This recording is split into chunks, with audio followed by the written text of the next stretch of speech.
السلام علیکم گائز. آج کل جو نوبل پرائز کا سلسلہ چل رہا ہے ڈونلڈ ٹرمپ اور گریٹا تھربیک کے درمیان، یہ ایک 22 سالہ خاتون ہے جو سویڈن کے رہنے والی ہے.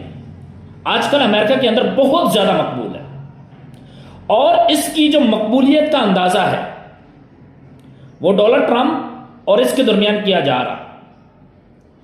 انہوں نے فریڈم فلوٹیلا کا جو سفر کیا تھا غزہ کے اندر، اس کے بعد انہوں نے ایک فریڈم آزاد سپیچ کی تھی.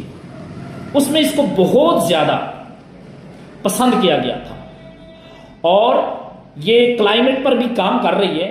اس کے بعد دنیا میں کہیں بھی ظلم ہوتا ہے تو اس کے خلاف بھرپور آواز اٹھاتی ہے. اب ٹرمپ کے لیے یہ عذاب بن چکی ہے لڑکی. لوگوں نے امریکہ کے اندر اس کے پوسٹر اٹھا کر سڑکوں پر لگا دیے. ہر طرف گریٹا گریٹا گریٹا کے نعرے لگ گئے اور ہر بندہ کہتا ہے کہ ٹرمپ سے زیادہ اس لڑکی کا رول ہے امن میں.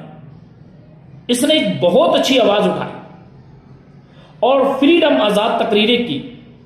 یوکرین اور رشیا کی جنگ میں بھی اس کا بہت اہم کردار رہا. دنیا میں کہیں بھی ظلم ہوتا ہے اس کے خلاف یہ بولتی ہے. لہذا ٹرمپ سے زیادہ نوبل پرائز کی یہ حقدار ہے اور اس کو نوبل پرائز کے لیے ووٹنگ کے دوران ووٹنگ فار سوشل میڈیا سب سے زیادہ ووٹ پڑے ہیں، ٹرمپ سے بھی زیادہ. اب ٹرمپ اس لڑکی سے بھی پریشان ہے. ٹرمپ نے ایک چھوٹا سا سوچا اس لڑکی کے بارے میں، چھوڑا یہ کچھ نہیں ہے، اس نے کچھ نہیں کیا، مگر لوگوں کی سوچ سے اس کو نہیں نکال سکے، لوگوں کے مائنڈ سے ٹرمپ اس کو نہیں نکال سکے.